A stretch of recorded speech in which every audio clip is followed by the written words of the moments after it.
ஏரியாலே ஒரு வருஷம் கழிச்சு தான் எல்லாருமே ஏரி வேலைக்கு போறவங்களா? உண்மையாலுமே வந்திருக்கீங்க.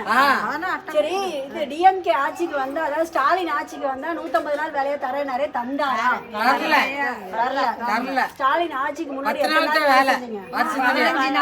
வருஷத்துலயே 10 நாள் தான் வேலை. 10 நாள் தான் வேலை செஞ்சீங்க. அந்த அட்டையில இருக்கிறது. சரி, இந்த ஸ்டாலின் ஆட்சிக்கு முன்னாடி எத்தனை நாள் வேலை செஞ்சீங்க? செஞ்சு முடிச்சுடுவாங்க. 80 நாள் இப்படி முடிச்சிட்டீங்க.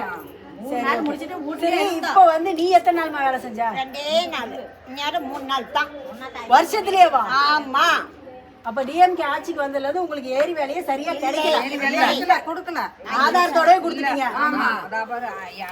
எண்ணத்துல இல்ல எல்லாமே. ஆனா ரெகுலரா வேலைக்கு போயிட்டு இருந்தாங்க. இதே வேலையை நம்பித்தான் வேலை எல்லாம் இல்ல, அட்டையிலே இருக்குது. சரி, இப்ப ஐயா எடப்பாடியார் ஆட்சிக்கு வந்தா 150 நாளா மாத்தி தரேன்னு சொல்லியிருக்காரு. அவரும் அதை தான் சொன்னாரு டிஎம்கே. ஆனா செய்யல. இவரு செய்யறேன்னு சொல்லியிருக்காரு.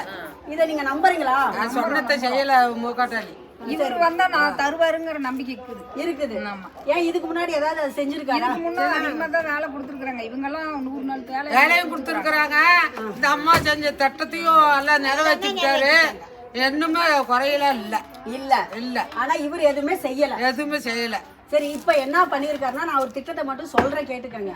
என்ன பண்ணிருக்காருன்னா, 100 நாள் வேலை திட்டத்தை 150 நாளா மாத்தி தரேன்னு சொல்லியிருக்காரு. மகளிருக்கு 2000 ரூபாய் உதவித்தொகை தரேன்னு சொல்லியிருக்காரு ஐயா எடப்பாடியார் வந்தா. ஓகேங்களா? அடுத்து வீடு இல்லாதவங்களுக்கு வீடு தரேன்னு சொல்லியிருக்காரு. ஆண் பெண் 2 பேத்துக்குமே இலவச பேருந்துன்னு சொல்லியிருக்காரு. இன்னொன்னு என்னன்னா, உங்களுக்கு யாருக்காவது 1000 ரூபாய் பணம் வருதா? உங்களுக்கு தான் வீட்டுக்காரர் இல்லையா? வரல. உங்களுக்கு பணமும் எந்த பணமுமே வரல. உங்களுக்கு எந்த பணமுமே வரல. சரி, ஓகே. அப்ப 150 நாள் வேலை நீங்க செய்யல. அப்ப எடப்பாடியார் ஆட்சிக்கு வந்தா செய்வாருங்கிற நம்பிக்கை இருக்கா? இருக்கு. வந்தா கொடுப்பாங்க வேலை. சரி, வேற என்னென்ன நலத்திட்டங்கள் நீங்க வந்து அவர் செய்யறதுல பிடிச்சிருக்கு? எடப்பாடியார் செஞ்சதுல எல்லா நலத்திட்டத்துமே நல்லா செஞ்சாருன்னா விலைவாசியும் குறைஞ்சிருக்கும்.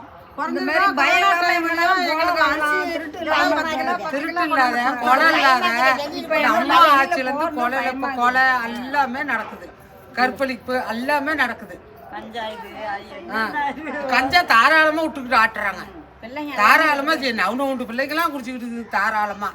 எப்படி கஞ்சா ஒழிக்கிறது? கஞ்சாவை முன்ன ஒழிக்கணும். பிள்ளைங்க நல்லா பொட்ட பிள்ளைங்க நடக்குங்க. கஞ்சாவை முன்ன ஒழிக்கணும். அது எங்க ஒழிச்சாங்க? கஞ்சாதான் நான் ஊண்டு போட்டா கூட அந்த அம்மா இருக்கல புடிச்சு உள்ள போடும் 10 வருஷம். இவர் வந்து என்னமோ தாராளமா உள்ளார விட்டு ஆட்டிட்டு இருக்கிறா. அப்படி நீங்க எங்க வேணாலும் பண்ணுங்க, என்ன வேணாலும் வலிச்சிங்க அப்படின்னு சொல்றாரு. எப்படி ஊர் நல்லா இருக்கும்? உங்க ஓட்டு யாருக்கு? யாரு வெற்றி அடைவான்னு நீங்க நினைக்கிறீங்க? எடப்பாடி போடுவோம். எடப்பாடியாருக்கு தான் ஓட்டு. அவர் தான் சிஎம்மா வருவாரு. மகளிர் நீங்க நம்புறீங்கல்ல? சரித்திர நாயகன், சாமானிய நாயகன், தமிழக